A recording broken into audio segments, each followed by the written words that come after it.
എരിശ്ശേരി ഉണ്ടാക്കാനൊരു പച്ചച്ചക്ക ഇടാം നമുക്ക്. നമ്മൾ ചക്ക തിന്നരുതെന്ന് വെച്ചിട്ട് ഏറ്റവും മുകളിലത്തെ കൊമ്പുമ്മിലാണ് പ്ലാവ് ചക്ക ഉണ്ടാക്കിയിരിക്കണേ. ഇത് പഴുത്തതാടാ. പായസം വെക്കാം.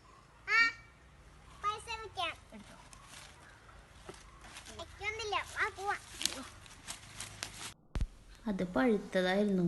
വേറൊരു പച്ചച്ചക്ക കൂടി നമ്മൾ ഇട്ടു. ഇനി നമുക്കിത് അങ്ങോട്ട് കൊണ്ടുപോവാം.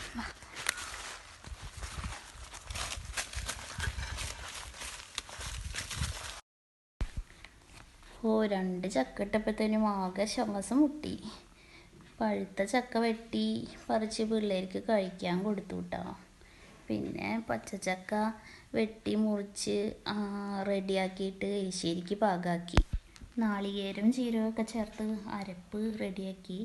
ഇനി വറവിടാൻ പോവുകയാണേ. കടുകും കറിവേപ്പിലയും നാളികേരം ഒക്കെ കൂടി വറുത്തിടാം നമുക്ക്. ഈ വറവിൻ്റെ ഒരു മണം ഉണ്ടല്ലോ, അതെന്ത് നല്ല മണമാണെന്നറിയോ. എനിക്ക് ഏറ്റവും ഇഷ്ടമുള്ള കറികളിലൊന്നാട്ടോ ചക്കശ്ശേരി. നാളികേരം നല്ല ചുവക്കെ വറക്കണം കേട്ടോ, അല്ലെങ്കിൽ അതിൻ്റെ കൂട്ട് അങ്ങോട്ട് ശരിയാവില്ല. വറവിട്ടിട്ട് നമുക്ക് നന്നായി മിക്സ് ചെയ്തിട്ട് അടച്ച് വെക്കാം കേട്ടോ, അല്ലെങ്കിൽ അതിൻ്റെ മണമൊക്കെ പുറത്തേക്ക് പോവും. പിന്നെ കഴിച്ചിട്ട് ബാക്കി വന്ന പഴുത്ത ചക്ക കൊണ്ട് പായസം ഉണ്ടാക്കിയിട്ടാണ്.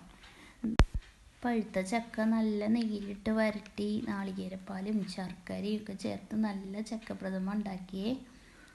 ചക്കപ്രഥമൻ്റെ റെസിപ്പി വേണ്ടവർ ചാനലിൽ കയറി നോക്കൂ കേട്ടോ. ഞാനതിന് ഫുൾ വീഡിയോ ഇട്ടിട്ടുണ്ട്. കുട്ടൂന് ഏത് പായസമാണെങ്കിലും നല്ല ഇഷ്ടമാണ് കേട്ടോ. പായസം എന്ന് വെച്ചാൽ അവന് ജീവനാണ്.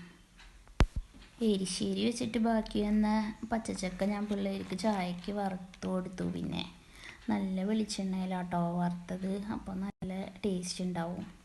അങ്ങനെ ഇന്നത്തെ ഒരു ദിവസം ഫുള്ള് ചക്കയുമായിരുന്നു. അപ്പം ഇനി നമുക്ക് അടുത്ത വീഡിയോയിൽ കാണാം.